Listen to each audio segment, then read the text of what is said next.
Hey everybody, Superfluous J here, playing some KSP2. How y'all been? It's been quite a while. I haven't recorded a YouTube video in I don't even know how long, and KSP2's out, and I figured, you know what? Why not play? We are playing science mode, whatever it's called, for science. We are playing version 1 or 0.2.1, I think it is. The first upgrade after it. This is kind of the first version of the game that I feel is a solid enough version of the game to play on the channel. So I figured I would try. I'm specifically playing. I ported, I guess you could say, my Kerpollo challenge over to KSP2, and I don't know how well it works. So I figured if you're going to put a challenge on the forums, you should probably be willing to try that challenge yourself, and so I'm trying that challenge myself here. So we are doing Kerpollo this morning, this evening, whatever you want to call it. We are trying to get a ship into orbit of Kerbin. We are doing the Val, I think it is, level of this challenge, which is we must unlock all the tech nodes in order, and we must also never accept or complete what they're called missions in this game. We'll get more into that later, but for now, I just have to get into orbit with a ship without anything else going on. So KSP2 comes with Delta V right here. I've also got this mod installed, which is basically Kerbal Engineer. I wish I remembered the name of all these mods, but this one is basically Kerbal Engineer for KSP2, and I kind of use both of these things. I like both of the interfaces, so I keep them both up at the same time here.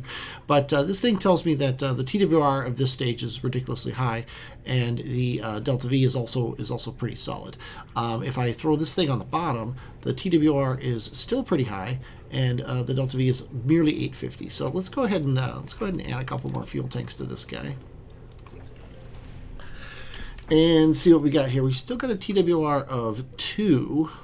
Above 2, I should say. So also I've got a little thing down here that says like what keys I'm hitting. If you see here, I'm just hitting random keys, and also what mouse buttons I'm doing. So if you're curious about like how did you do something on the screen, you can rewind and watch it. If you don't like this, or if you think it's hard to read because it's over the launch button or whatever it is here in flight or whatever, I'd be curious what you have to say about that. But I really like it because it helps me remember what I did if I watch an old video, and I've had it on my older videos, and I kind of like it on them. But anyway, so here we've got still 2.5, so we could probably add a few more fuel tanks to the bottom of this guy, and now we're at 1. God, I hate the font in this game. 1.5. So this is looking pretty good. We got 2017. That's almost 4 grand of meters per second, and that's perfectly fine for landing on Kerbin. One other thing I want to do is I want to throw a decoupler on here because I want to be able to decouple this from everything. So that decoupler, for some reason, got put up on this guy, which is completely wrong. So let's go ahead and do that. And that's as far as we've got. And we're just gonna let things happen as they go, and run this thing. So let's go ahead and. I hate the save interface in here. I almost don't even want to save this, but I'm going to save this as Kerpollo. Don't ask me what workspaces are and why you have to name the workspace and the vehicle. I don't know. Kerpollo 1, Kerpollo. Let's just go ahead and do that. Okay, save, and let's go ahead and launch it. Whoever happens to be on the ship is going to be on the ship. I don't really care about the Kerbals, the specific Kerbals. This one's going to be Jeb, which seems perfectly fine to me. And Jeb is going to do your standard launch in 3, 2, 1, launch. And it looks like my keyboard blocks the bottom of the readout here, but it doesn't actually block anything super important. It does block the total Delta V. But you know what? I don't care too much. In a Kerbal Space Program 2 launch, I like to get above the cloud deck, which is a thing in the game, which is awesome. As soon as we get to about our apoapsis around 2 grand, and we're just getting above the cloud deck here, I'm I'm gonna start tilting over and do my standard turn. I'm also watching my time to apoapsis, which is right here. It's right currently 18 seconds. As we pitch over and slowly work our way down, I want to be at the 45 when my apoapsis is somewhere around 20. And then once we get to that point, hopefully my time to apoapsis is going to be somewhere in the vicinity of a minute or so. And when we get to that point, I'm going to start following prograde. I find that if you try to just follow prograde, and we'll talk about that in a little bit. I find if you just follow prograde, that doesn't work too well. And we're at 20 now, and we're not there yet. So I'm gonna throttle down. We're gonna lock this thing to prograde, and we're just gonna kind of coast up as we go here. I don't want my time to apoapsis to get much above a minute, if ever even reaching a minute. Okay, so Kerbal Space Program 2. It's an awesome game. If you haven't played it, if you've heard bad things about it, those bad things, a lot of them were warranted, and still are, some of them are. But for the most part, it is a very solid game. It does what you want it to do. First of all, I just did all the science I could possibly do by clicking this button. And the science is just stored. You don't have to worry about it. It just sits on the craft, and it's there. We're throttled up too much, so I'm going to throttle down. We're over a minute here. We are almost out of fuel in this stage, so when that cuts out in a second, there we go. We're going to do this, and we are having to throttle down. One thing about starting out, you get the one engine, and that's all. So this engine is way overpowered for the task at hand, but not much I can do about it because that's all I get. But yeah, the game as it is now it's pretty, it's performant. It's got a solid 60 frames per second right now, and I think I'm recording at 30 frames per second. But it like the game is having no slowdown issues. Looking at the ground, people are having problems with that. That seems to all have been taken up. I had problems with that when I first started playing the game. So if you've been waiting to pull the trigger, maybe wait for a sale or something. But definitely worth a buy if you want my quick and dirty review for it. So we're coming up here. One thing I forgot to do was get science on the launch pad. It's not a huge deal because I can get it when I land, and I can also always get it on the next launch. But I'm gonna get up to 100 kilometers and hit Z instead of X because I'm way out of practice in this game. But that's just the way it is. You can time warp in the atmosphere a bit. It's instead of 1, 2, 3, and 5, or 3 and 4. It's 1, 2, and 4. They skipped the 3. Now that I'm out of the atmosphere, I can time warp faster. Get ourselves right up to apoapsis here. I'm just watching the time too, and as soon as it gets up to about, whoa, it's too much. We're going to bring this guy down like this and get our periapsis above 100. I'm sorry, above 70. And there you go. We are in orbit. So we have accomplished the Kerpollo, and we're also in space. So let's go ahead and do this. We can take those science readings. And there's not much else to do now except for land. I would like to do a complete orbit, just, it's not necessarily required, but it kind of feels like, we're supposed to orbit the planet, so let's orbit it a couple times. So the people at home know that they paid good money for a space program that's worth paying good money for. And let's go ahead and get back into the sunlight a little bit. Let's wait until sunrise here. There we go. Look how pretty that is. I know I always talk up the original Kerbal Space Program's prettiness, but this is also just ridiculously pretty. Let's see here. So I'm going to burn down some apoapsises around. I'm sorry, my periapsises around. Say 35 seems fine. Probably. I've still got 388 meters per second in the tank, and I might as well save that until we get some reheating going on. So let's coast on down to the atmosphere here, and that we're in the atmosphere. I'm going to do this. Now, one thing about Kerbal Space Program 2 that was not a thing in Kerbal Space Program 1 is heat is much bigger of a deal. Just coming down from low Kerbal orbit, we're going to have some re-entry effects, and we're going to lose this engine. That's why I wanted to have a decoupler here, because you get some issues going on. So I want to make sure that as soon as the engine starts heating up, we're going to burn off the rest of the fuel, and then we're going to pop that sucker off and get rid of it, because we don't need that. It's just going to cause problems. So we're coming on down here. I don't know where we are on Kerbin, but it looks like we're going to be coming down on the land, which is actually fine. Okay, we're starting to see a little bit of fire.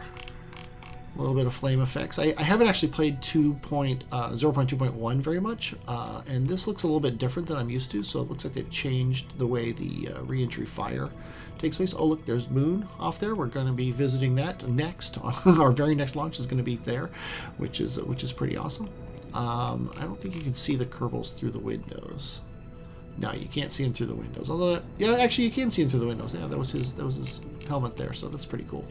So we're coming down, waiting for there's going to be a temperature gauge coming up in a second. That's gonna tell us that we're at the point where things are getting kind of dangerous.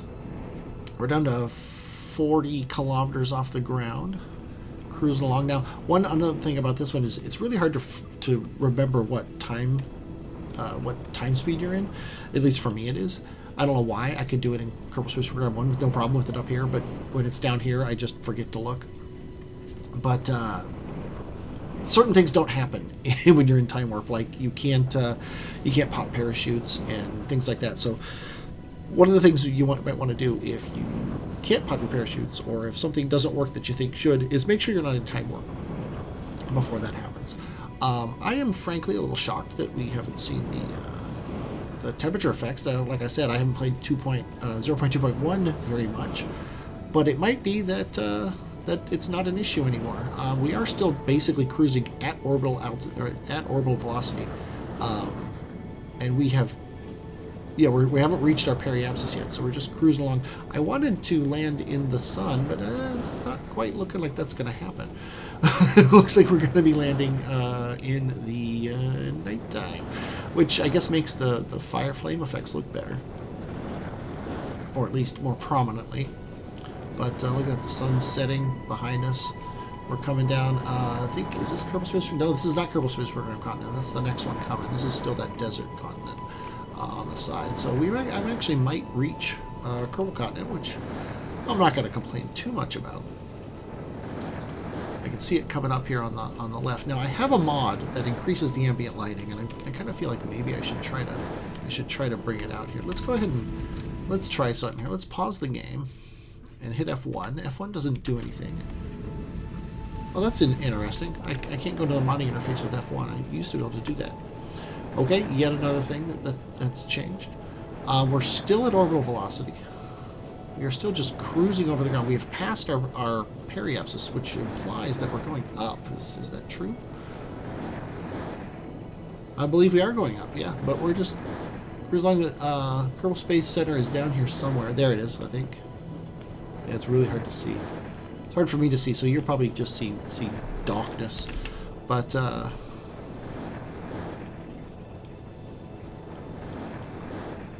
maybe that.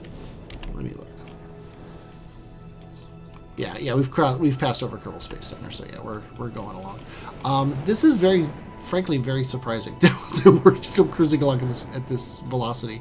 It makes me think that they did change the way drag works to stop the burning, and it has instead caused drag to not be enough to slow you down significantly. But it's not a big deal. We're not in any particular hurry to get down. I just am surprised. So you may recall I said I was worried that we were going to be landing in the nighttime, and I'm no longer worried about that. Unless we actually make it to the next nighttime. We are literally just orbiting here at there's the sunrise over we're over the main continent on the opposite side of the world from Kerbal Space Program continent. We are basically at orbit, or in orbit at about 48 kilometers off the ground. We're just past our apoapsis, and we're heading back down to periapsis, which is a mere 12 minutes away. It is going down, so drag is happening. It's just taking forever. But yeah, the continent looks beautiful. You can see the how the rivers have come down on mountains and things like that. And I have been down there, and they do kind of follow that terrain level. At least where I landed, they did. So that's really awesome that they've made the continent look like land. Before it was it was mountainous. It looked pretty and everything, but here it actually feels like there are rivers and stuff. Now, obviously, there's no water going on them or anything like that, but it still looks very realistic. It looks like there has been snow on these mountains. That snow has melted and caused rivers to go in every which way, which is what mountains do, and I just think it's very pretty. Okay, our periapsis is going down precipitously now, and our time to it is still rising, which is funny. Oh no, it's going down. I'm sorry, I was reading it wrong. It's yeah, these numbers are hard to read. And we finally have a time thing, so let's go ahead and kill this. Let's also hit F2 and hit the engines here, just to get a screenshot here for our.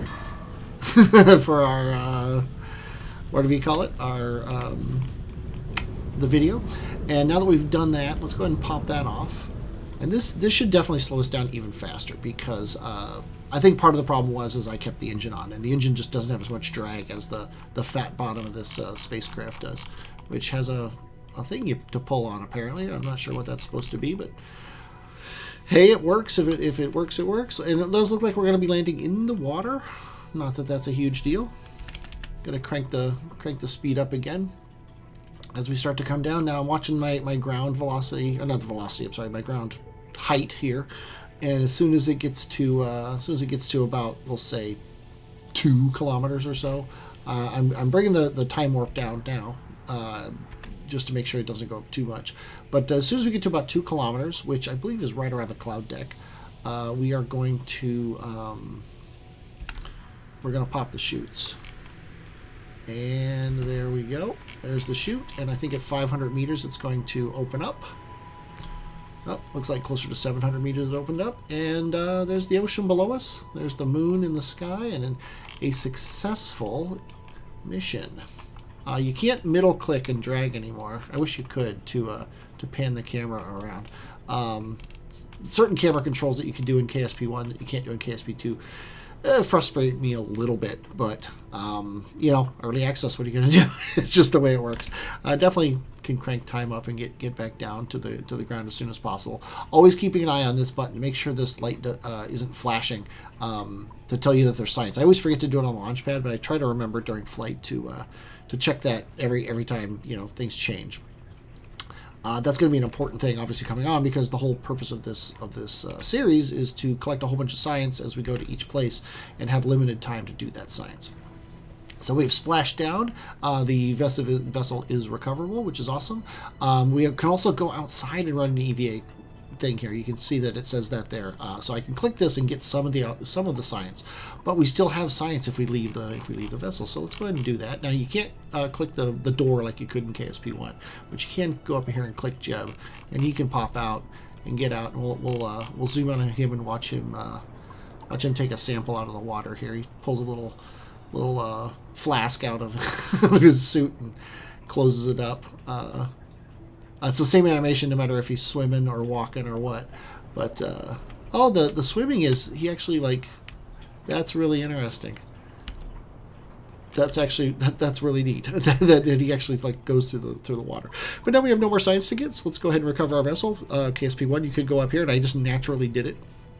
KSP2, you have to hit escape, and you can either revert or recover, and we're going to recover it. And I've got a mod installed. This is, Jeb got 7 medals here for doing this mission. He got the first Kerbal in space. He got he landed on Kerbin for the first time. He also entered the atmosphere for the first time. He entered a stable orbit for the first time. He withstood acceleration of 7 Gs, which is pretty awesome. He withstood a splashdown, and he completed a mission. He got the participation award as well as everything else he got, which is pretty awesome. Let's go ahead and go to the Kerbal Space Program, Kerbal Space Center, I should say, and it's now night there because it took him like a day and a half to actually land his craft in the thing. Now we're never going to go to the training center. Maybe I'll do it in a different series or something, but we are going to go to mission control now. In the Val level, you can't do anything in mission control, but you can go there and look at it. And here's the thing: we achieved this. We launched a rocket. We can get 25 points for it if we were playing the regular game, but I'm not doing that. I'm not playing the regular game. I'm playing Kerpollo, so I'm going to from now on, I'm going to ignore the mission control. It just doesn't exist. Also in the Val level, I have to unlock each column before I move on to the next column. So obviously I need to unlock light launchers because it's the only thing you can unlock. I'm going to click research on it. I got 56 points. Now I have 46. So with these 46 points, I can unlock, looks like this one and then 3 of these, or 4 of anything really. So I want this science one because more science is always better. The next thing I want to unlock is probably, I don't care about probes so much. I would like all this extra construction stuff for these guys and things like that. I'm not going to be able to get struts for my moon launch, but that shouldn't be a huge deal. I would also like fins, and the reaction wheel is probably a good idea. I'm not going to have solar panels though, so reaction wheels might not be the best idea. Solid fuel boosters is probably going to help me a decent amount in my first launch here to the moon, and I think batteries. Oh, this does have solar panels, so yeah, I'm going to research this. I don't really care about probe cores, but a solar panel and some batteries is a fantastic idea. That gives us 1 science point left. We're not going to have fins, but we do have the swivel engine, which is a fantastic engine. So I think we'll be fine. We don't have the good space engines, so we're going to be looking at using that swivel to get to the moon, land on the moon, etc. So that's going to be an interesting time. I hope you enjoyed watching this. I comment on the video. Let me know what I did right, what I did wrong, what you would like to see otherwise, or in addition to anything else. I am Superfluous J, and I will, as always, talk at you later.